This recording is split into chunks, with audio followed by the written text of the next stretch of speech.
नमस्कार दोस्तों। पौराणिक धर्म ग्रंथों में समुद्र मंथन की कथा मिलती है, जिस दौरान 14 प्रकार के रत्न उत्पन्न हुए थे।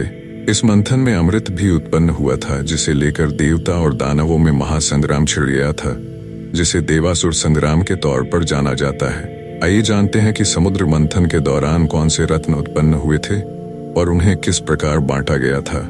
हिंदू धर्म ग्रंथों के अनुसार एक बार महर्षि दुर्वासा के श्राप के कारण स्वर्ग, ऐश्वर्य, धन और वैभव आदि से हीन हो गया।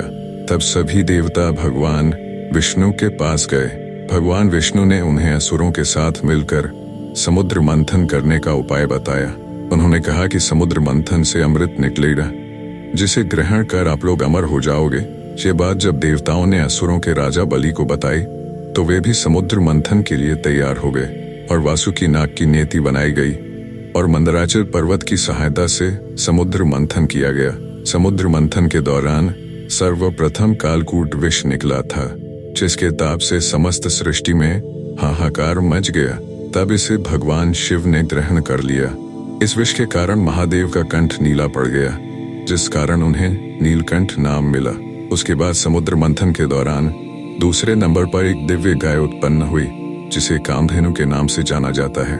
ये गाय अग्निहोत्र यज्ञ की सामग्री उत्पन्न करने वाली थी, इसलिए ब्रह्म ऋषियों ने इसे ग्रहण किया।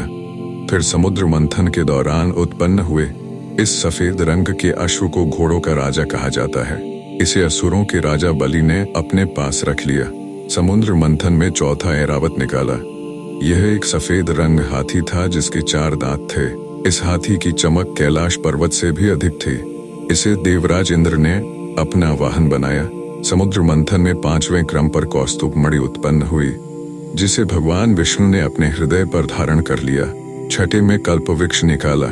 इस वृक्ष को कल्पद्रुम एवं तलपत्रु भी कहा जाता है। इच्छा पूर्ति वाला एक दिव्य वृक्ष है। इसे देवताओं ने स्वर्ग में स्थापित कर दिया। 7वीं बार में समुद्र मंथन से रंभा निकली। रंभा नाम की एक अप्सरा उत्पन्न हुई, जो ब्रह्मांड में सबसे सुंदर नारी मानी गई। 8वें बार में देवी लक्ष्मी निकली। धन की देवी लक्ष्मी भी क्षीर सागर से प्रकट हुई। ससुर, देवता, ऋषि आदि सभी चाहते थे कि लक्ष्मी उन्हें मिल जाए, लेकिन माता लक्ष्मी ने भगवान विष्णु का वर्ण किया। 9 मदिरा। मदिरा अर्थात वारुणी की उत्पत्ति समुद्र मंथन से ही हुई थी। भगवान की अनुमति से दैत्यों ने इसे ग्रहण किया। 10 चंद्रमा। पौराणिक मान्यताओं के अनुसार चंद्रमा की उत्पत्ति भी समुद्र मंथन से ही हुई है। चंद्रमा को भगवान शिव ने अपने मस्तक पर धारण कर लिया। 11 पारिजात पुष्प। समुद्र मंथन से पारिजात वृक्ष निकला। इस वृक्ष की खासियत यह थी कि इसे छूने से थकान मिट जाती थी। ये भी देवताओं के हिस्से में गया। 12 पांचजन्य शंख। समुद्र मंथन के दौरान उत्पन्न हुआ। पांचजन्य शंख विजय का प्रतीक माना जाता है। यह शंख श्री विष्णु को मिला। 13 है तांडव प्रसिद्ध। धन्वंतरी। समुद्र मंथन से सबसे अंत में भगवान धन्वंतरी अपने हाथों में अमृत कलश लेकर निकले। इन्हें भगवान विष्णु के अंशावतार और आयुर्वेद का जनक माना गया है। 14 अमृत। समुद्र मंथन से प्राप्त हुआ अंतिम रत्न अमृत था।